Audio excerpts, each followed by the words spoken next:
Hello friends, welcome to the Click to Learn. आज 13 जून 2021 है और आज हम लोग इस वीडियो में 7 से 13 जून तक जितने भी इंपॉर्टेंट करंट अफेयर्स हैं उसके बारे में डिस्कस करेंगे और साथ ही साथ मैं आप लोग को बहुत सारे इन्फॉर्मेटिव जानकारी भी दूंगा। इसलिए वीडियो आप लोग आज तक देखें और वीडियो को ज़्यादा से ज़्यादा लाइक करें, शेयर करें एंड सब्सक्राइब करें। तो चलिए स्टार्ट करते हैं। आज का पहला क्वेश्चन, हाल ही में केंद्रीय मंत्री नरेंद्र सिंह तोमर द्वारा किस राज्य में Indus best mega food park का उद्घाटन किया गया? इसका आंसर होगा ऑप्शन ए छत्तीसगढ़। हाल ही में केंद्रीय खाद्य प्रसंस्करण उद्योग मंत्री नरेंद्र सिंह तोमर द्वारा छत्तीसगढ़ के रायपुर में Indus best mega food park का वर्चुअल उद्घाटन किया गया। पार्क लगभग 5,000 व्यक्तियों को प्रत्यक्ष और अप्रत्यक्ष रूप से रोजगार प्रदान करेगा और लगभग 25,000 किसानों को लाभान्वित करेगा। आइए अब जानते हैं मेगा फूड पार्क के बारे में। यह खाद्य प्रसंस्करण मंत्रालय की एक योजना है जिसका उद्देश्य क्लस्टर आधारित दृष्टिकोण के माध्यम से कृषि उत्पादन को बाजार से जोड़ना है। मेगा फूड पार्क परियोजना एक एसपीवी द्वारा कार्यान्वित की जाती है जो कंपनी अधिनियम के तहत पंजीकृत कॉर्पोरेट निकाय है। अब तक पूरे भारत में 22 मेगा फूड पार्क चालू है, 15 का क्रियान्वयन किया जा रहा है और 4 पार्कों के लिए सैद्धांतिक मंजूरी दी गई है। छत्तीसगढ़ की बात हो रही है तो छत्तीसगढ़ के मुख्यमंत्री हैं भूपेश बघेल, छत्तीसगढ़ के राज्यपाल हैं अनुसुईया उइके। छत्तीसगढ़ में कुछ राष्ट्रीय उद्यान हैं जैसे इंद्रावती राष्ट्रीय उद्यान, कांगेर घाटी राष्ट्रीय उद्यान तथा गुरु घासीदास राष्ट्रीय उद्यान। यहाँ पे कुछ प्रमुख लोक नृत्य भी हैं जैसे पंडवानी लोक नृत्य तथा गौड़ी लोक नृत्य। अभी हाल ही में आप लोग को ध्यान होगा कि छत्तीसगढ़ में महतारी दुलार योजना शुरू की गई है। यह योजना उन बच्चों के लिए शुरू किया गया था जिन्होंने कोविड-19 से अपने पिता को खो दिया है। नेक्स्ट क्वेश्चन देखते हैं, हाल ही में किनके लिए सेज पहल और सेज पोर्टल लॉन्च किया गया है? इसका आंसर होगा ऑप्शन सी वरिष्ठ नागरिकों के लिए। हाल ही में सामाजिक न्याय और अधिकारिता मंत्री थावरचंद गहलोत द्वारा वरिष्ठ नागरिकों की सहायता के लिए सेज यानी senior care ageing growth engine पहल और सेज पोर्टल लॉन्च किया गया। यह पोर्टल विश्वसनीय स्टार्टअप द्वारा बुजुर्गों की देखभाल संबंधी उत्पादों और सेवाओं के लिए वन स्टॉप केंद्र होगा। सेज के तहत चुने गए स्टार्टअप स्वास्थ्य, यात्रा, वित्त, कानूनी, आवास, भोजन जैसे विभिन्न क्षेत्रों में बुजुर्ग व्यक्तियों को नए उत्पाद और सेवाएं प्रदान करेंगे। इस पहल का मूल उद्देश्य स्टार्टअप के माध्यम से बुजुर्गों के देखभाल के लिए युवाओं को शामिल करना और बुजुर्गों की देखभाल को केवल एक सरकारी कार्यक्रम के बजाय एक राष्ट्रीय आंदोलन बनाने के उनके अभिनव विचारों को शामिल करना है। इस क्वेश्चन देखते हैं, हाल ही में एशियाई विकास बैंक और भारत सरकार ने किस राज्य के सड़क उन्नयन परियोजना में सहयोग देने के लिए समझौते पर हस्ताक्षर किए? इसका आंसर होगा ऑप्शन बी सिक्किम। हाल ही में एशियाई विकास बैंक यानी एशियन डेवलपमेंट बैंक और भारत ने सिक्किम में सड़क उन्नयन परियोजना की तैयारी में आवश्यक सहयोग देने के लिए समझौते पर हस्ताक्षर किए हैं। एडीबी सिक्किम में प्रमुख जिला सड़कों के उन्नयन से संबंधित परियोजनाओं का समर्थन करने के लिए $2.5 मिलियन परियोजना तत्परता वित्त पोषण ऋण देगा। इससे इस पूर्वोत्तर राज्य में महत्वपूर्ण कस्बों, ग्रामीण क्षेत्रों और तीर्थ एवं पर्यटन स्थलों से कनेक्टिविटी को बेहतर बनाने में मदद मिलेगी। गौरतलब है कि सिक्किम के सड़क नेटवर्क का 12 सड़कों में उन्नयन करने की आवश्यकता है क्योंकि बार बार भूस्खलन और कटाव होने से सड़कों को भारी नुकसान पहुंचता है और इस राज्य के अंदर सड़क कनेक्टिविटी बाधित होता है। एशियाई विकास बैंक एक क्षेत्रीय विकास बैंक है जिसकी स्थापना 19 दिसंबर 1966 को एशियाई देशों के आर्थिक विकास के सुगमीकरण के लिए की गई थी। एडीबी के सदस्य 68 देश हैं, इनमें से 49 सदस्य एशियाई प्रशांत क्षेत्र से हैं। एडीबी का मुख्यालय मंडालुयोंग फिलीपींस में है। नेक्स्ट क्वेश्चन देखते हैं, हाल ही में किसे अंतर्राष्ट्रीय बुकर प्राइज 2021 से सम्मानित किया गया? इसका आंसर होगा option A David Diop. France के डेविड डियोप को प्रतिष्ठित अंतर्राष्ट्रीय बुकर पुरस्कार 2021 से सम्मानित किया गया है। यह पुरस्कार जीतने वाले डेविड डियोप पहले फ्रांसीसी लेखक हैं।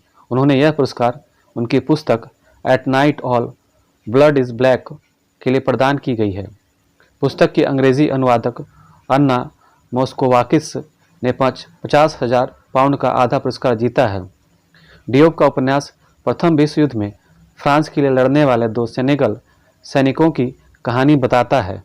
यह पुरस्कार प्रतिवर्ष किसी भी भाषा के काल्पनिक लघु कथा और उपन्यास को दिया जाता है जिसका अनुवाद अंग्रेजी में हुआ हो। अब आइए जानते हैं अंतर्राष्ट्रीय बुकर पुरस्कार के बारे में। इससे पहले मैन बुकर इंटरनेशनल प्राइज के नाम से जाना जाता था। जून 2004 में इसे मैन बुकर पुरस्कार के पूरक के रूप में शुरू किया गया था। पुरस्कार अंग्रेजी में अनुवादित पुस्तक के लिए दिया जाता है। पुरस्कार राशि लेखक और अनुवादक के बीच समान रूप से बांटी जाती है। नेक्स्ट क्वेश्चन देखते हैं।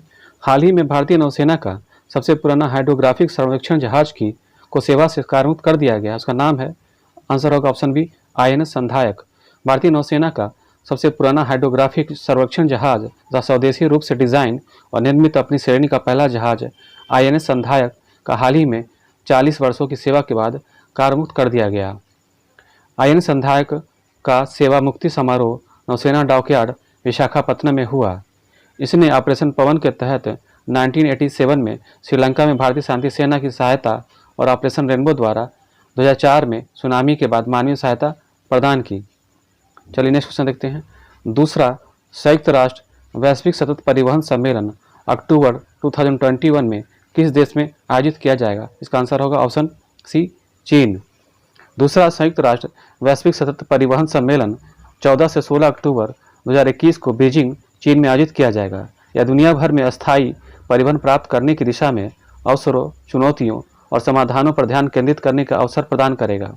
यह सम्मेलन 2016 में अशखाबाद, तुर्कमेनिस्तान में आयोजित पहले वैश्विक सतत परिवहन सम्मेलन का अनुपालन करेगा। नेक्स्ट क्वेश्चन देखते हैं। हाल ही में लक्ष्मी नंदन बोरा का निधन हो गया। वे कौन थे? इसका आंसर होगा ऑप्शन ए, साहित्यकार। पद्मश्री पुरस्कार से सम्मानित प्रसिद्ध असमिया साहित्यकार लक्ष्मी नंदन बोरा का 89 वर्ष की आयु में निधन हो गया। असमिया भाषा में एक प्रशंसित उपन्यासकार और लघु कथाकार लक्ष्मी नंदन बोरा ने पाताल भैरवी और कायाकल्प सहित 60 से अधिक पुस्तकों की रचना की। नेक्स्ट क्वेश्चन देखते हैं। हाल ही में भारत के किस केंद्र शासित प्रदेश ने यूनटैब नामक योजना का शुभारंभ किया? इसका आंसर होगा ऑप्शन सी, लद्दाख। लद्दाख के उपराज्यपाल RK माथुर ने छात्रों के लिए डिजिटल शिक्षा को प्रोत्साहित करने के लिए यूनटैब नामक योजना की शुरुआत की है। यह योजना IT विभाग के तकनीकी सहयोग से स्कूली शिक्षा विभाग की एक पहल है। इस योजना से कक्षा 6वीं से 12वीं तक के छात्रों को लाभ होगा। योजना के पहले चरण के दौरान 9वीं और 12वीं कक्षा के छात्रों को टैबलेट दिए गए। इन टैबलेट में प्री लोडेड ऑनलाइन और offline content, text book, video lecture आदि हैं। उपराज्यपाल ने यह भी कहा कि छात्रों में वैज्ञानिक प्रवृत्ति विकसित करने के लिए 91 नई ICT प्रयोगशालाएं स्थापित की जाएंगी। आइए जानते हैं लद्दाख के बारे में। लद्दाख की राजधानी है लेह। 5 अगस्त 2019 को संसद द्वारा पारित जम्मू कश्मीर पुनर्गठन अधिनियम 2019 के अंतर्गत जम्मू कश्मीर राज्य से लद्दाख को पृथक करके लद्दाख केंद्र शासित प्रदेश की स्थापना की गई। 31 अक्टूबर 2019 को लद्दाख एक केंद्र शासित प्रदेश बन गया। लद्दाख में एक राष्ट्रीय उद्यान है जिसका नाम हेमिस है। यह भारत का सबसे बड़ा राष्ट्रीय उद्यान है। यहाँ पर सबसे प्रतिष्ठित मठ है जिसका नाम हेमिस मठ है। नेक्स्ट क्वेश्चन देखते हैं। विश्व खाद्य सुरक्षा दिवस मनाया जाता है। इसका आंसर होगा ऑप्शन बी, 7 जून। विश्व खाद्य सुरक्षा दिवस हर साल 7 जून को मनाया जाता है।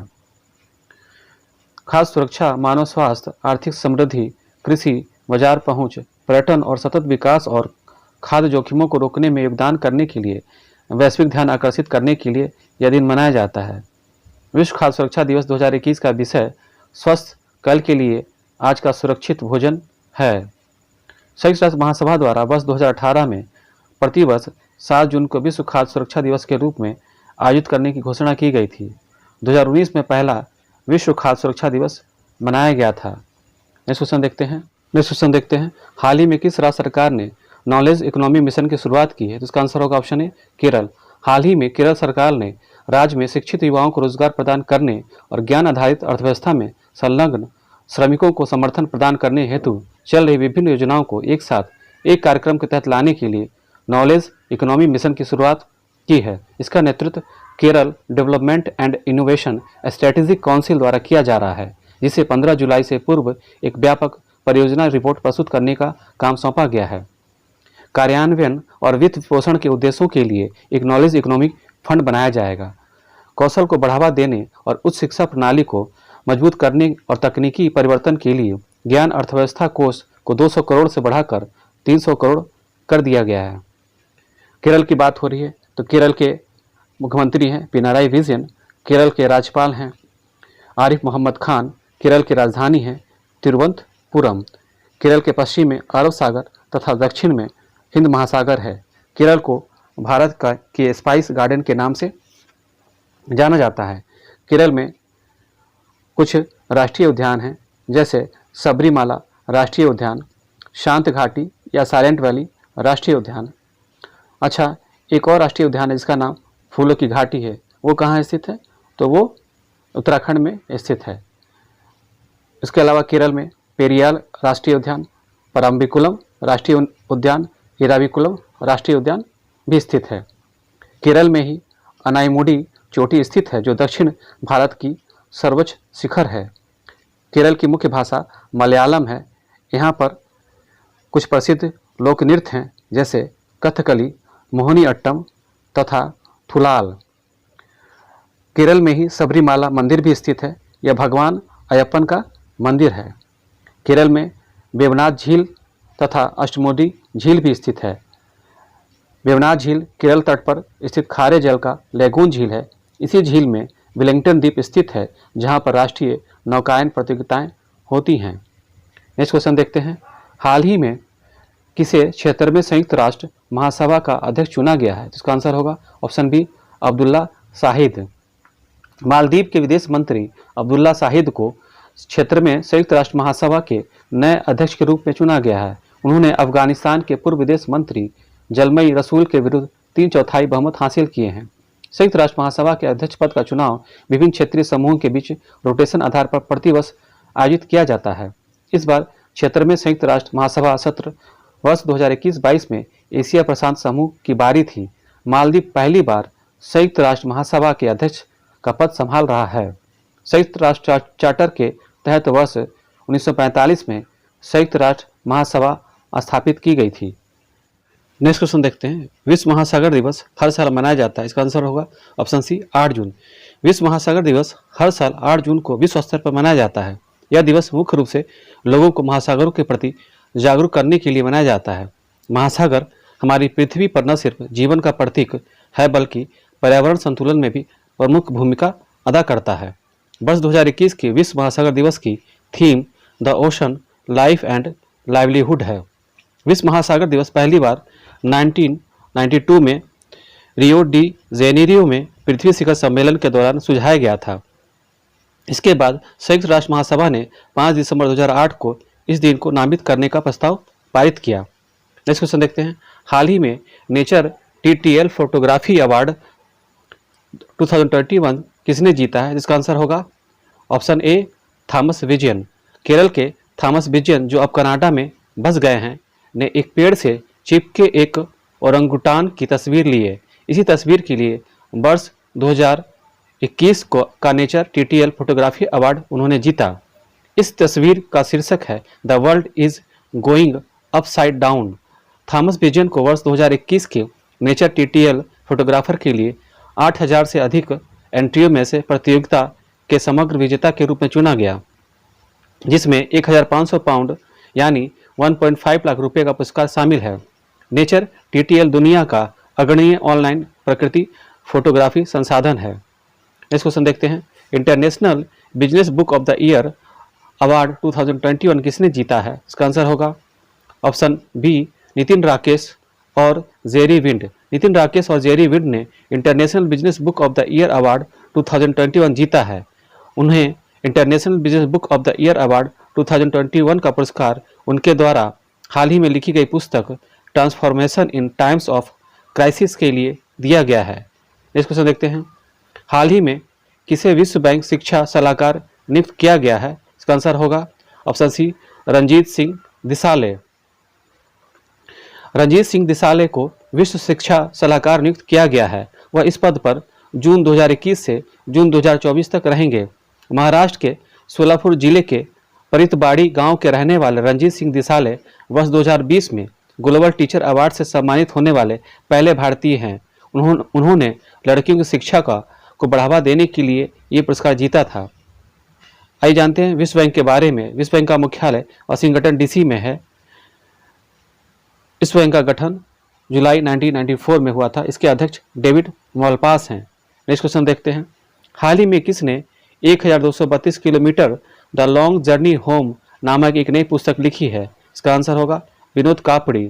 फिल्म निर्माता विनोद कापड़ी ने 1232 kilometre the long journey home नामक एक नई पुस्तक लिखी है। यह पुस्तक बिहार के उन 7 प्रवासी श्रमिकों की यात्रा का वर्णन करती है जो अपनी साइकिल से 7 दिनों की यात्रा के बाद अपने घर पहुंचे। नेक्स्ट क्वेश्चन देखते हैं। राष्ट्रीय बाल अधिकार संरक्षण आयोग ने कोविड-19 से प्रभावित बच्चों को संबंधित समस्या से निजात दिलाने के लिए ऑनलाइन ट्रैकिंग पोर्टल किस नाम से लॉन्च किया है? इसका आंसर होगा ऑप्शन बी बाल स्वराज।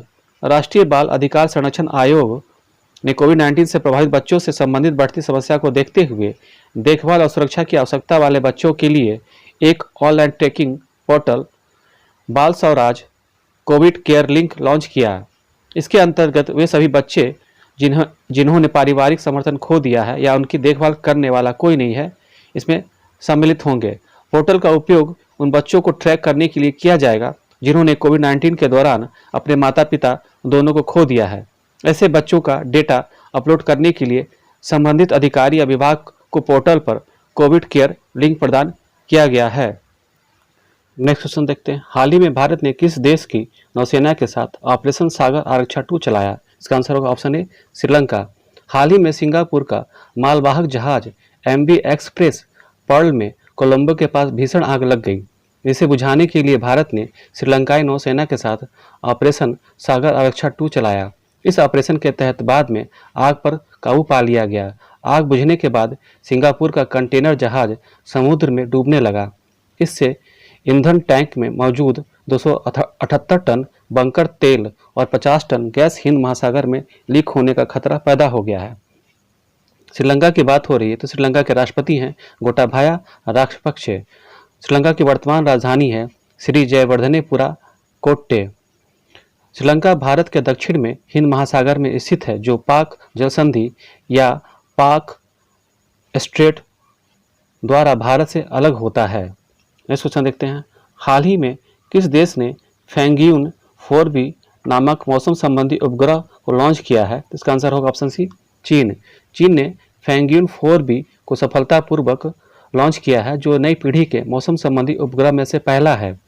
फैंगियून 4B को लॉन्ग मार्च 3B रॉकेट द्वारा सिचुआन प्रांत के जीचांग सैटेलाइट लॉन्च सेंटर से लॉन्च किया गया है। इसका उपयोग मौसम विश्लेषण और पूर्वानुमान तथा पर्यावरण और आपदा निगरानी के लिए किया जाएगा। नेक्स्ट क्वेश्चन देखते हैं। हाल ही में किसे नया चुनाव आयुक्त नियुक्त किया गया है? इसका आंसर होगा ऑप्शन बी अनूप चंद्र पांडे। हाल ही में राष्ट्रपति ने अनूप चंद्र पांडे को चुनाव आयुक्त नियुक्त किया है। सुशील चंद्रा के मुख्य चुनाव आयुक्त के रूप में पदोन्नत होने के बाद यह सीट खाली थी। 1984 बैच के यूपी काडर के आईएएस अनूप चंद्र पांडे साल 2019 में उत्तर प्रदेश चीफ सेक्रेटरी के पद से रिटायर हुए हैं। अप्रैल से पूर्व मुख्य चुनाव आयुक्त सुनील अरोड़ा का कार्यकाल खत्म होने के बाद से 3 सदस्यीय आयोग में एक पद खाली था। यानी चुनाव आयोग में एक मुख्य चुनाव आयुक्त जो वर्तमान में सुशील चंद्रा हैं तथा 2 चुनाव आयुक्त होते हैं।